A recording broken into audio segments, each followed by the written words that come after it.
파리장로교회 성도 여러분, 한 주간도 평안하시고 또 건강하시고 안녕하셨습니까? 폭염이 며칠간 계속되어서 정말 잠 못 이루는 그런 시간을 보내었습니다. 코로나19와 더불어서 이 더위 가운데서도 우리 성도님들의 각 가정 위에 또 직장과 또 사업장 위에 하나님의 보호하심과 은혜가 가득하기를 기원합니다.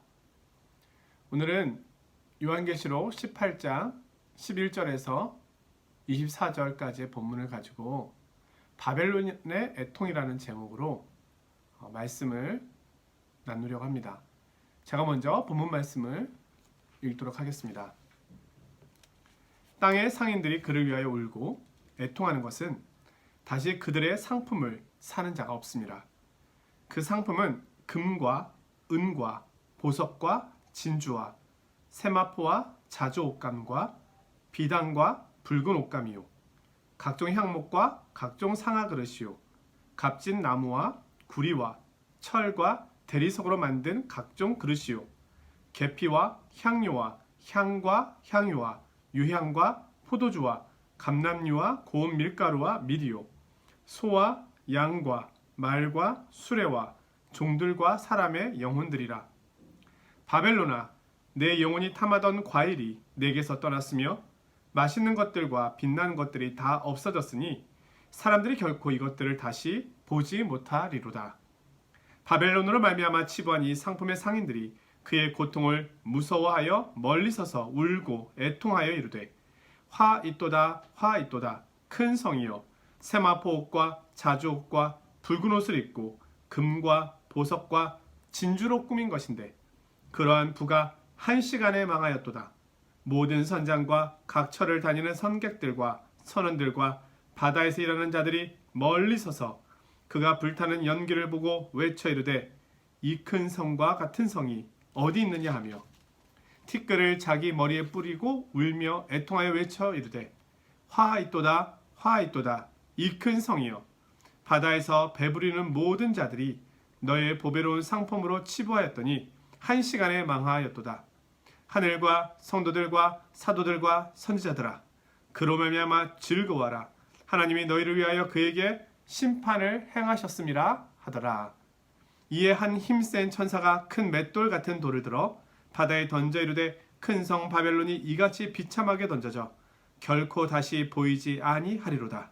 또 검은 곳 하는 자와 풍류하는 자와 퉁소 부는 자와 나팔 부는 자들의 소리가 결코 다시 내 안에서 들리지 아니하고 어떠한 세공업자든지 결코 다시 내 안에서 보이지 아니하고 또 맷돌 소리가 결코 다시 내 안에서 들리지 아니하고 등불빛이 결코 다시 내 안에서 비치지 아니하고 신랑과 신부의 음성이 결코 다시 내 안에서 들리지 아니하리로다.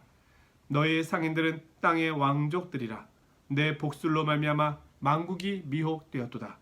선자들과 성도들과 및 땅 위에서 죽임을 당한 모든 자의 피가 그 성중에서 발견되었느니라 하더라. 아멘. 본문 말씀이 좀 길었지요.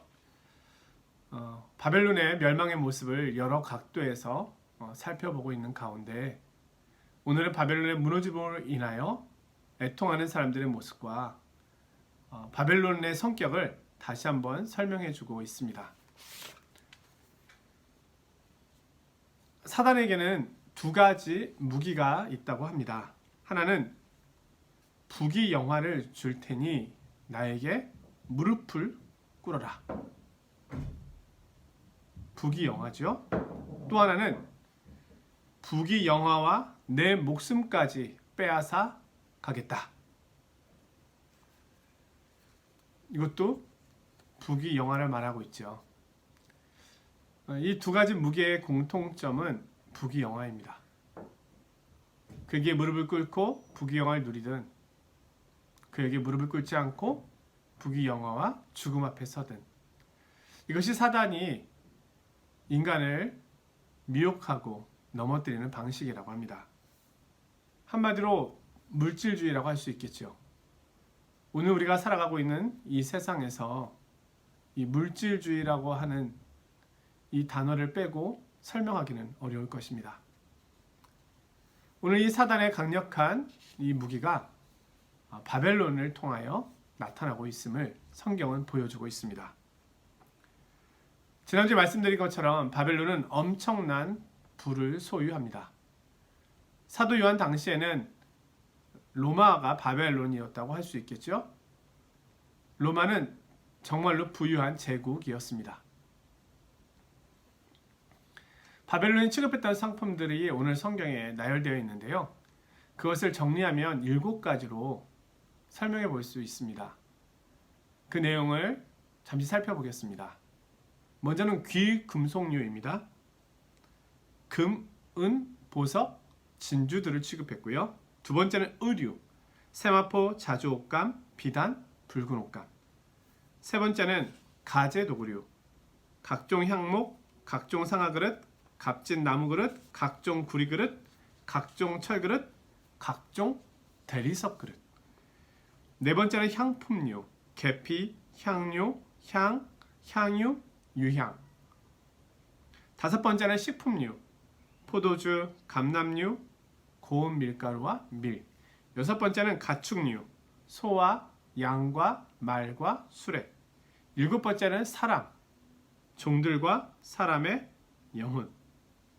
이것이 2000년 전 사도 요한 당시 바벨론이라 부를 수 있는 로마 제국이 취급하던 모습입니다. 그런데 어떤 학자들은 이 내용을 가지고 백화점이라고 하는 단어를 사용하는데요. 오늘날로 말하면 이들이 다뤘던 모든 물건들이 지금은 백화점에서 동일하게 취급하고 있는, 또 비슷한 방식으로 취급하고 있다는 것입니다. 예를 들면 지하에는 식료품 매장, 1층에는 귀금속류, 2층은 의류, 꼭대기층은 가전제품이나 가재도구들. 부유함이죠.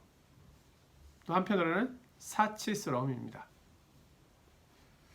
당시 로마는 지중해권 전역을 장악했기 때문에 모든 좋은 것을 다 수입해서 사용했으며 부와 사치가 극에 달했습니다.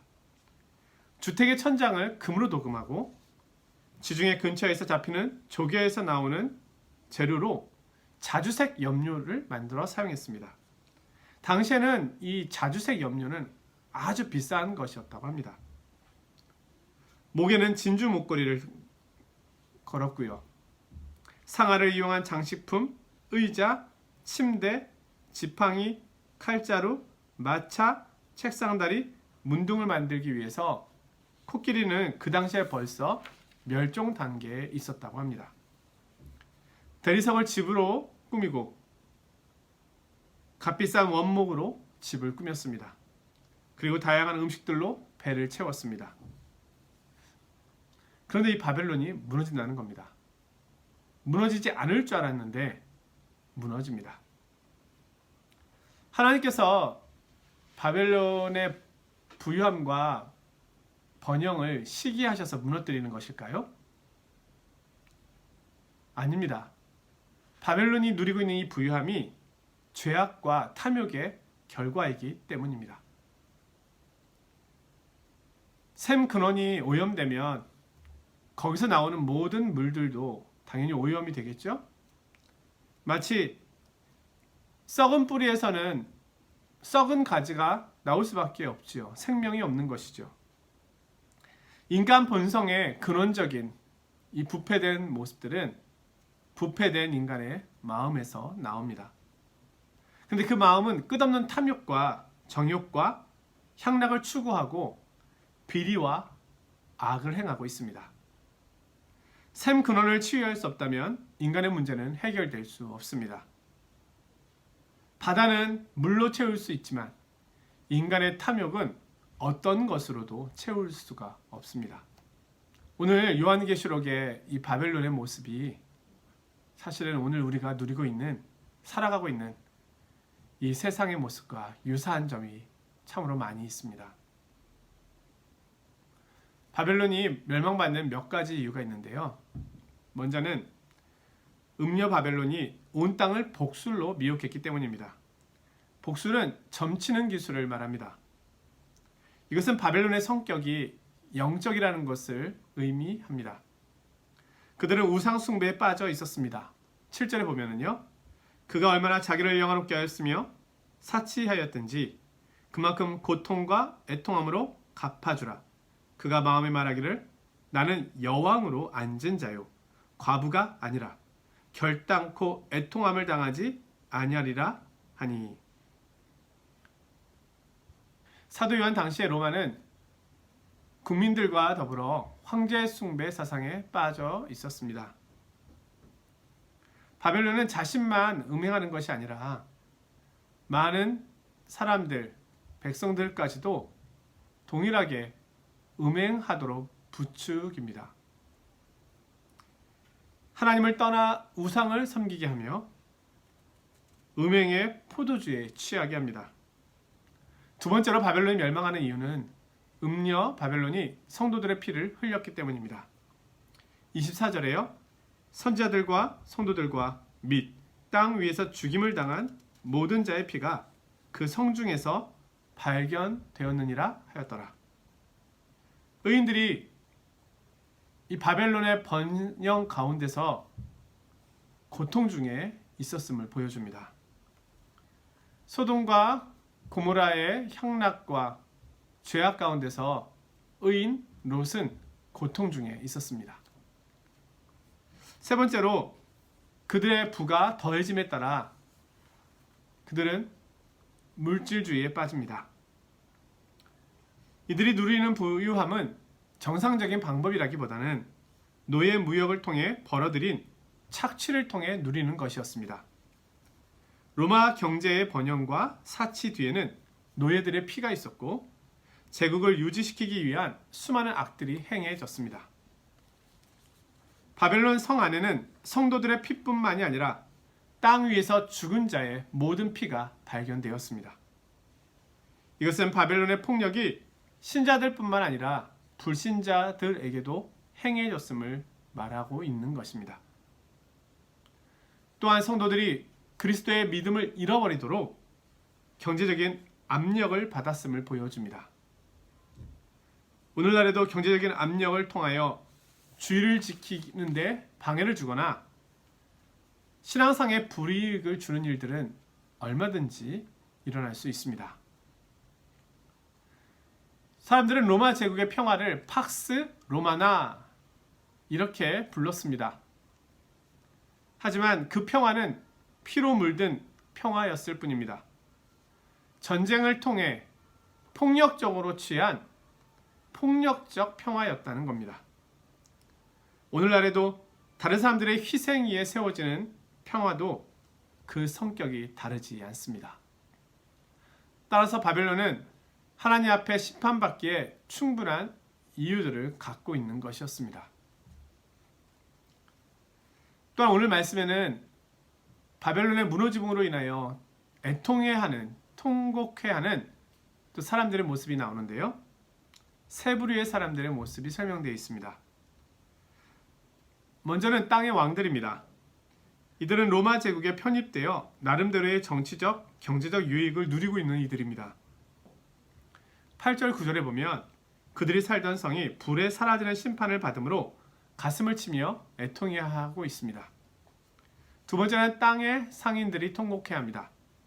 이들은 로마의 무역을 통해 경제적인 이익을 얻었던 이들입니다. 11절에 보면 땅의 상인들이 다시 그들의 상품을 사는 자가 없어서 울고 애통해한다고 합니다. 세 번째로 선장들과 선원들과 선객들이 통곡합니다.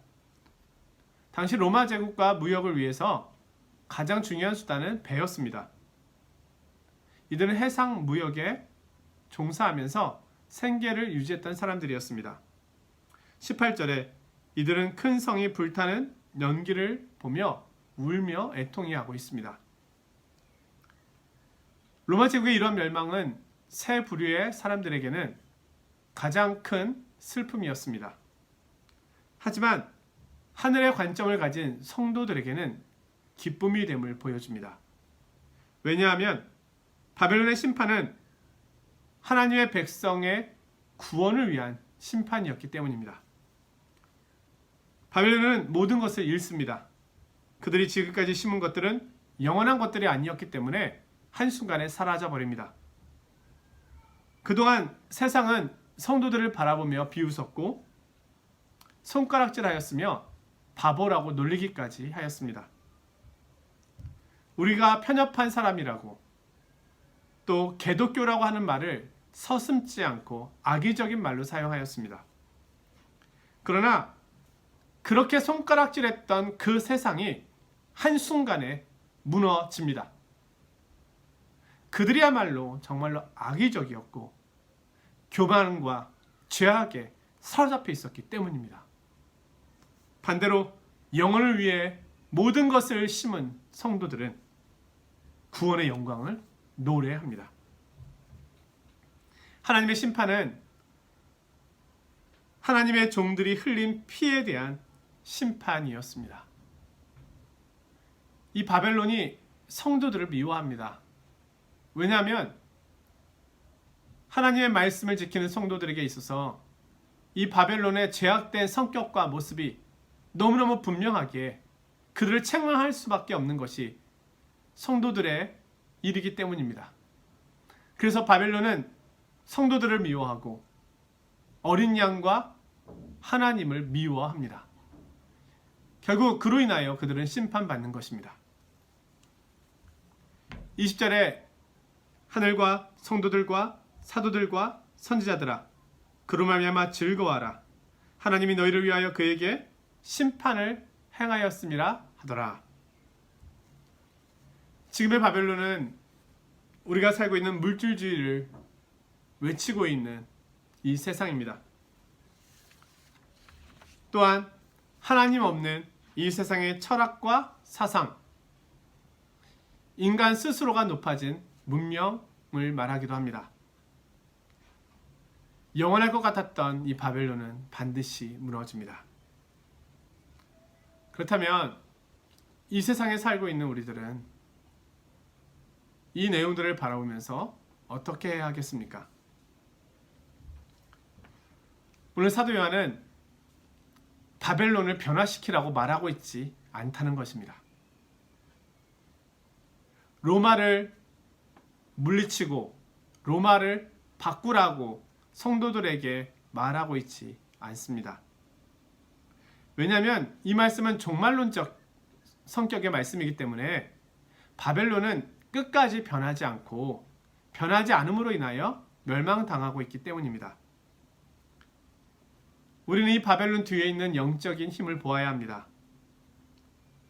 바벨론은 하나님을 끝까지 대적함으로 인하여 심판받고 바벨론의 심판 다음에 또한 사단의 심판이 반드시 있습니다. 그래서 성경은 오늘 우리에게 이렇게 권면합니다. 너희가 바벨론에서 나오라. 이것은 우리가 이 땅에서 사는 것을 거부하여 수도원 생활을 해야 함을 말하고 있는 것이 아닙니다. 수도원에 있는 사람들은 육신의 정욕이 없습니까? 마음의 정욕이 없습니까? 거기서 해방시킬 수 있는 것은 아무것도 없습니다. 오늘 바벨론에서 나오라고 하는 것은 우리의 마음과 생각을 바벨론에 두지 말라고 말씀하고 있는 것입니다. 우리의 마음과 영혼을 바벨론에 빼앗기지 않도록 주의하라고 말씀하고 계십니다. 우리는 영원한 것을 바라보아야지 바벨론을 목적으로 해서 살면 우리도 함께 애통할 수밖에 없게 될 날이 올 것입니다. 사도 요한은 바벨론의 성격을 가진 로마로부터 그들의 마음과 생각을 빼앗기지 말 것을 성도들에게 권면하고 있습니다. 바벨론이 추구하는 삶의 방식과 추구가 전부가 아님을 깨닫고 마음의 변화가 있어야 함을 이야기합니다. 요한일서 2장 15절의 말씀입니다. 이 세상이나 세상에 있는 것들을 사랑하지 말라. 누구든지 세상을 사랑하면 아버지의 사랑이 그 안에 있지 아니하니. 두 번째로 그리스도인이 해야 할 것은 기뻐하라는 겁니다. 20절에 즐거워하라 이렇게 말합니다. 왜냐하면 영원한 것이 오기 위해서는 일시적인 것, 썩어질 것은 사라져야 하기 때문입니다.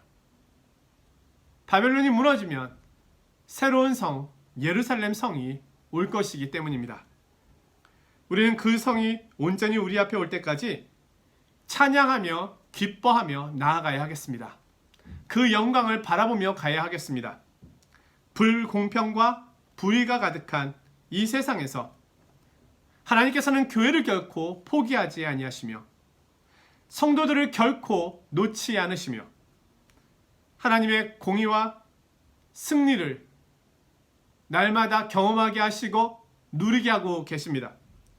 그리고 이제는 궁극적인 영원한 승리, 영원한 하나님의 공의, 영원한 심판이 찾아올 것입니다. 사랑하는 빠르장로교회 성도 여러분, 코로나19 바이러스와 더불어 기후변화, 세상의 모습들을 보면 정말 이제 주님이 오실 때가 된 거 아닌가 라는 생각이 정말로 듭니다. 주님이 오시 멀지 않은 것처럼 보여집니다. 과연 주님이 오실 때 세상은 어떻게 될까? 늘 의문을 갖고 있었는데요. 이번 이 전 세계에 일어나고 있는 이러한 일들을 보면서 정말로 주님이 오실 때에 이런 모습이 될 수 있겠구나 라는 생각을 해보게 됩니다. 우리 시대에 주님이 오시면 좋겠지만 그러나 그건 알 수가 없지요. 그러나 우리 자녀들의 세대에 오실 수도 있고요. 또 그 후에 오실 수도 있을 것입니다. 때와 기한은 우리가 알 수 없지만 그러나 분명한 것은 우리가 종말의 때에 살고 있다는 것입니다. 오늘 주님께서 우리에게 주시는 권면의 말씀 두 가지를 반드시 기억해야 하겠습니다. 하나, 바벨론에서 나오라. 둘, 기뻐하라. 오늘도 오늘 이 말씀을 듣고 기도의 제목을 가지고 하나님 앞에 기도하며 나아가는 은혜의 시간이 되기를 바랍니다. 한 주간도 평안하시고 건강하시고 안녕히 계십시오.